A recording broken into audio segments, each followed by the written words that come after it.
I'd like to invite you to give a warm welcome to our Mayor, Gregor Robertson. Much appreciated.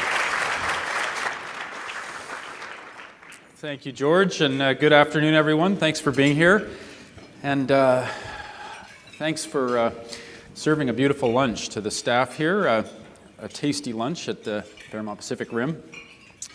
So I want to welcome all of you here, and I'm going to talk mostly about the future of Vancouver. That's, I think, where I'll keep my focus. We have to start, though, with a little story about our past, and first and foremost, our lengthy past, because we often gets forgotten how long a history this city has.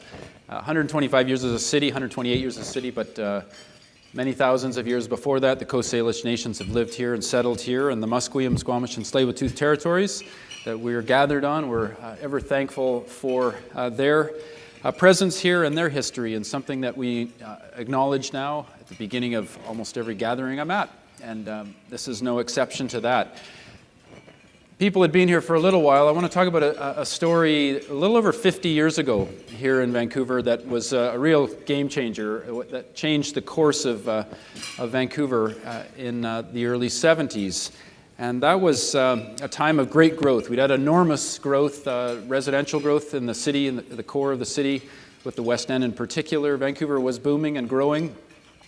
But at that point, there was a great threat to our communities, particularly on the east side. There was a neighborhood very rich in history, where African-Canadian community lived in particular, that was unlike any other in Canada, that was bulldozed to the ground and wiped out at the beginning of a big freeway project. A number of other neighborhoods adjacent to that, Chinatown, Strathcona, Grandview Woodlands, were about to suffer that same fate. But something happened. People from those other neighborhoods spoke up.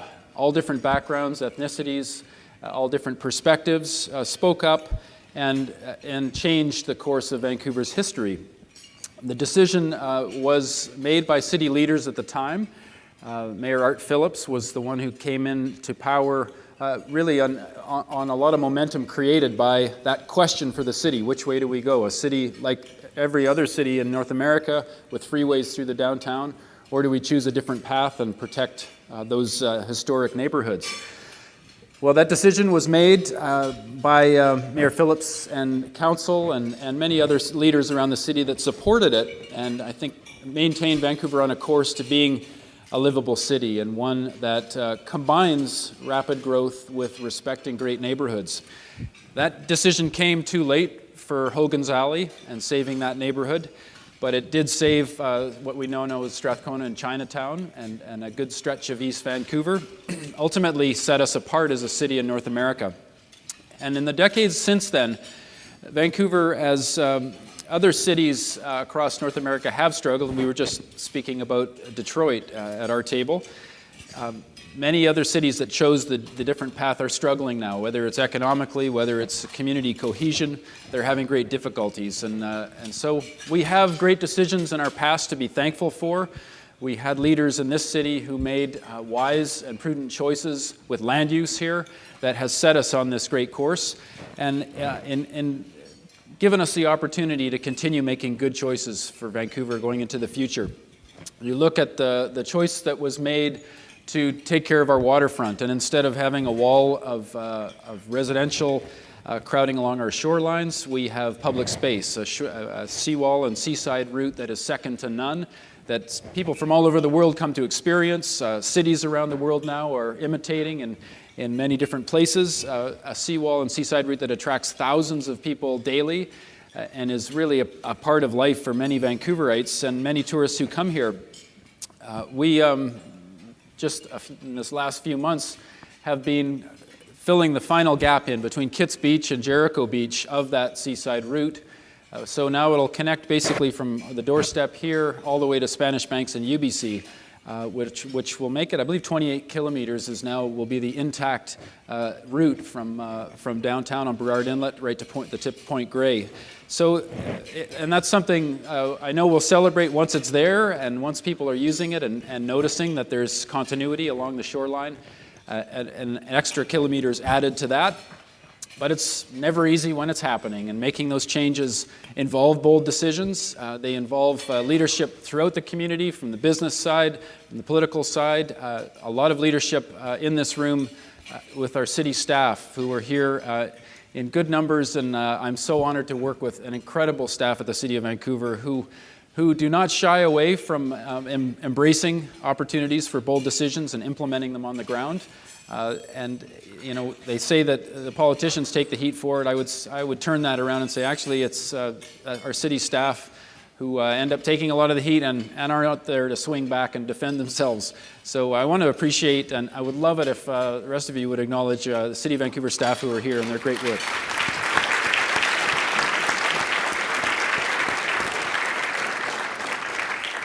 We certainly saw good decisions made around the city over the past number of decades in not allowing neighborhoods to be transformed too dramatically, and making sure that the character of our many neighborhoods in Vancouver are as strong as ever, not turned into big boxes and parking lots like many other cities have redeveloped into. We've kept the walkable city at the core of who we are, and are again recognized for that, certainly in planning and transportation circles. And that's had an enormous benefit to the health of our city. We're one of the longest lived populations of any city in the world, and I think that ties directly to having a great walkable city and all that access to great outdoor space. And that, I think, also facilitates a greater sense of belonging, a greater sense of cultures, being able to gather in public spaces and get to know each other, and a harmony that exists in very few other cities. Certainly there are very few other cities with the kind of multicultural mosaic that we enjoy here in Vancouver. The last count, we were number 3 in the world, behind London and Toronto, as a multicultural city. And I think we have done a lot of things right to support that in terms of the planning and the development of the city. So that puts us in a real position of strength as a city. You look around the world and compare Vancouver, we are doing very well. And I'll start particularly on the economic front. We are enjoying incredible success in Vancouver's economy right now. Our innovation economy competes at the top level globally. We have incredible clusters with clean energy, with digital media, biotech, medical devices, digital media and entertainment coming on strong in Vancouver, billions of dollars a year in activity now, and thriving at all different levels, from big companies like Microsoft adding another 400 jobs here in Vancouver for their biggest center in Canada, Hootsuite, a locally grown company, I think eclipsing 500 odd jobs now, in Mount Pleasant, and many, many the most small businesses per capita of any city in North America. We are a city of entrepreneurs, and we're seeing that incredible combination now, an ecosystem of small business and entrepreneurs combined with bigger companies, realizing how much talent is here, and the kind of ecosystem that supports big companies as well. So a lot of opportunity in technology innovation that is created by that. We saw over $100 million in venture capital investment in the first quarter of this year. That's quite an extraordinary feat for our tech community to be raising at that scale. We have a goal to be the greenest city by 2020 in the world, and that is a goal with very clear economic targets set within it, to double the number of green jobs and green the businesses we have in our city.